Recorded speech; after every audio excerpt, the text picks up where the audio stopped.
Welcome to the High-End Munich 2023. I'm with Stephen Oakes from Neat Acoustics, and there's some news. But let's start with the little Neat Petite Classic, because we recently reviewed it, as you know. And from this model, there are two new models that derived. That's right, yes. So the Petite we've had as a classic model for nearly 2 years now, I think. Yep. So we had a 30th anniversary model when it was 30 years old, and then we turned it into a classic regular model. And then following from that, we introduced the Elite. That's the Elite, it's the big one. That's right, yes. So this is the second model. Again, it's a reinvention of an older model of ours, using the same bass unit as we had before, and also it's the same driver that we use in the Ultimatum speaker, our top of the range. And then we've carried the tweeter over from the Petite, which is an AMT tweeter, so it's the same tweeter. And that's just gone into production now in the last month or so. So it's really new. It's first fair that you show this, but there's also a smaller one? This is the first, yes, this is a debut today. Nobody has seen this before. This is the Mystique Classic.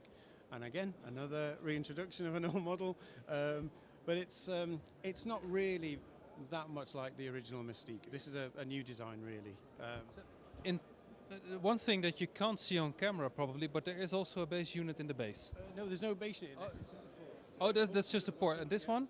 This one has dual port, so one at the bottom and one at the back. Yep, tuned to slightly different frequencies. So no isobaric system? Not in this one, no. Sorry. Look, it might come at some point, you know. So the Mystique is, again, same treble unit, same AMT tweeter. This time we're using the Peerless driver that we use in our Motive speakers. So carried that over. And so, this is sort of a baby version of the Elite.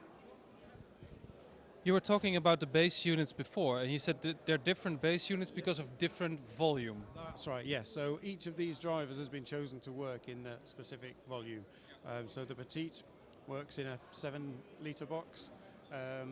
This one, I'm not quite sure what the literage, what the actual internal volume of this, but again, it suits a slightly larger cabinet.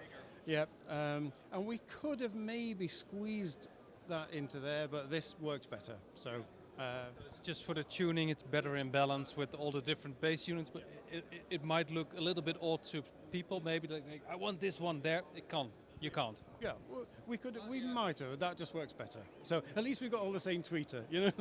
Then the pricing. We know the Neat Acoustic. 2,000. I don't know. It's in euros, but it's about 2-ish. Yeah. This in the UK is 3,250. Yep. And this one, we're not quite sure, but somewhere between 2.3 and 2.5, 2.5. So. That's pretty reasonable considering the performance. We know that the Classic is quite amazing. Is it the same signature? Yes, I would say there's definitely a neat sound to them. So, you know, we're aiming for musical cohesion and also a large sound from a small cabinet. That's one thing that we always try and aim for. So. Well, that's what people could have heard in the last live stream with all the bookshelf speaker, that small box is quite amazing in delivering big sound and big imaging. And you can get the same from this, but a little bit more. Yeah, exactly, yeah. So there's a bit more bass extension, a bit more scale from there. This actually has surprisingly good bass extension too. I was quite surprised when I first heard it. It's again, relatively small box, but sounds like a big speaker. So. Thank you for watching. See you next time.